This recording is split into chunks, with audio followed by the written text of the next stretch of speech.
بسم اللہ الرحمن الرحیم۔ السلام علیکم ورحمۃ اللہ وبرکاتہ۔ حضرت زلیخا رحمۃ اللہ علیہ وہ خوش نصیب خاتون ہیں جنہیں اللہ پاک کے پیارے نبی حضرت یوسف علیہ السلام کی زوجہ ہونے کا شرف حاصل ہوا۔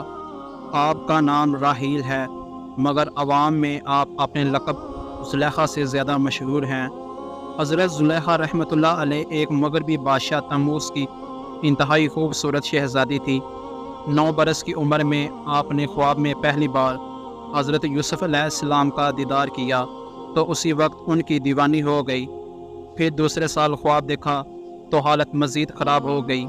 یہاں تک کہ تیسرے سال خواب میں جب یہ معلوم ہوا آپ علیہ السلام شاہ مصر ہیں تو انہوں نے یہ سمجھتے ہوئے کہ چونکہ شاہ مصر حضرت یوسف علیہ السلام ہیں لہٰذا شاہ مصر سے شادی کر لی، لہٰذا حقیقت معلوم ہونے پر بے ہوش ہو گئی۔ پھر آپ کو حاتم غیب سے آواز آئی کہ جس ہستی کی آپ تمنا رکھتی ہیں ان کے شاہ مصر بننے تک صبر و استقامت کا دامن تھامے رکھیے۔ مگر آپ چونکہ حضرت یوسف علیہ السلام کی حقیقت سے بخوبی آگاہ تھی، نہ ابھی تک ایمان لائی تھی، اس لیے جب حضرت یوسف علیہ السلام کو دیکھا تو صبر نہ کر سکی، جس کی وجہ سے آپ کو کئی تکلیف کا سامنا بھی کرنا پڑا، یہاں تک کہ امام غزالی رحمۃ اللہ علیہ کے بقول انہوں نے حضرت یوسف علیہ السلام کی محبت میں اپنا حسن اور مال و دولت قربان کر دیا، 70 اونٹوں کے بوجھ کے برابر جوہر اور موتی نثار کر دیے۔ جب بھی کوئی یہ کہتا کہ میں نے یوسف کو دیکھا ہے تو وہ اسے بیش قیمتی ہار دے دیتی، یہاں تک کہ کچھ باقی نہ رہا۔ مگر بعد میں جب ایمان لے آئیں اور حضرت یوسف علیہ السلام کی زوجیت میں داخل ہوئیں تو سوائے عبادت و ریاضت اور توجہ کے کوئی کام نہ رہا۔ اگر حضرت یوسف علیہ السلام دن کو اپنے پاس بلاتے تو کہتی رات کو آؤں گی، اور رات کو بلاتے تو دن کا وعدہ کرتی۔ آخر حضرت یوسف علیہ السلام نے جب پوچھا کہ آپ تو میری محبت میں دیوانی تھی، تو عرض کرنے لگی یہ اس وقت کی بات ہے کہ جب میں محبت کی حقیقت سے واقف نہ تھی، اب چونکہ مجھے حقیقت معلوم ہو چکی ہے اس لیے میری محبت میں آپ کی شرکت بھی گوارا نہیں۔ اس پر جب حضرت یوسف علیہ السلام نے فرمایا کہ مجھے اللہ پاک نے اس بات کا حکم فرمایا ہے اور یہ بھی بتایا ہے کہ آپ کے باطن سے اللہ پاک 2 بیٹے پیدا کرے گا جو دونوں نبی ہوں گے، تو حضرت زلیخا رحمۃ اللہ علیہ نے اللہ پاک کے حکم و حکمت کی بنا پر سر جھکا دیا۔ یاد رہے حضرت زلیخا رحمۃ اللہ علیہ کی توبہ کا اعلان قرآن کریم میں کیا گیا ہے، کیونکہ انہوں نے اپنے قصور کا اعتراف کر لیا تھا اور قصور کا اقرار توبہ ہی ہے، لہٰذا حضرت زلیخا کو برے لفظوں سے یاد کرنا حرام ہے، کیونکہ وہ حضرت یوسف علیہ السلام کی صحابیہ اور ان کی مقدس بیوی تھی۔ اللہ پاک نے بھی ان کے قصوروں کا ذکر فرما کر ان پر غضب ظاہر نہ فرمایا،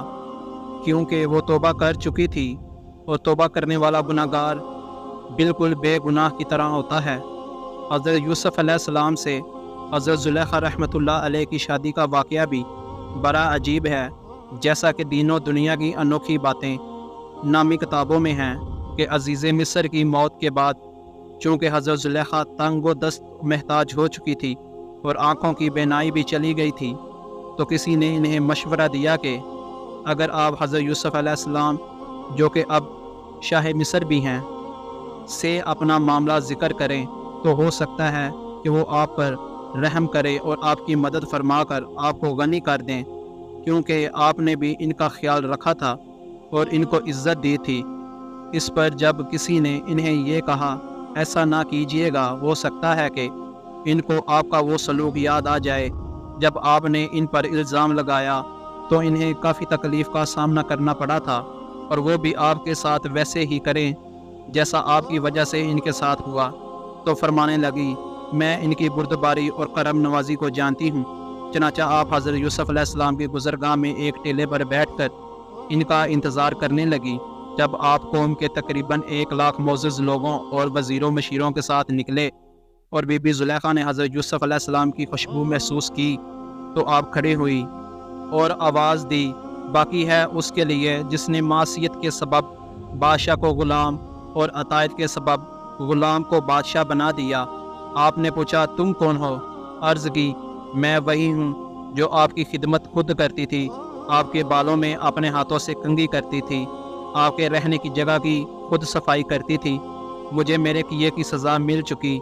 میری قوت ختم ہو گئی، میرا مال ضائع ہو گیا، میری آنکھوں کی روشنی ختم ہو گئی، اور میں لوگوں سے سوال کرنے پر مجبور ہو گئی ہوں کہ لوگ میری نعمت کو دیکھ کر رشک کرتے تھے، اور اب ان سے محروم ہو چکی ہوں، کیونکہ فساد کرنے والوں کی یہی سزا ہے۔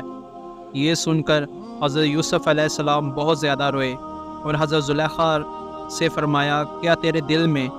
میری محبت میں سے کچھ باقی ہے؟ آپ نے عرض کی، جی ہاں، اس کی قسم جس نے حضرت ابراہیم علیہ السلام کو خلیل بنایا، مجھے آپ کی طرف دیکھنا زمین پر سونا چاندی ملنے سے زیادہ محبوب ہے۔ آپ وہاں سے چلے گئے اور حضرت زلیخا کی طرف پیغام بھیجا، اگر تمہاری رضامندی ہو تو ہم تم سے نکاح کر لیں، اور اگر تم شادی شدہ ہو تو تمہیں غنی کر دیں۔ آپ نے حضرت یوسف علیہ السلام کے پیغام لانے والے سے کہا، میں جانتی ہوں کہ وہ مجھ سے مذاق کر رہے ہیں، کیونکہ میری جوانی اور حسن و جمال کے وقت تو انہوں نے میری طرف توجہ نہیں دی، اور اب جب کہ میں بوڑھی، آندھی اور فقیر ہوں تو وہ مجھے کیسے قبول کر سکتے ہیں؟ بہرحال حضرت یوسف علیہ السلام نے ان سے نکاح کر لیا اور ان کے پاس آئے، پھر نماز پڑھی اور اللہ پاک سے ان کے اسم اعظم کے وسیلے سے دعا کی، تو اللہ پاک نے حضرت زلیخا رحمۃ اللہ علیہ کا حسن و جمال،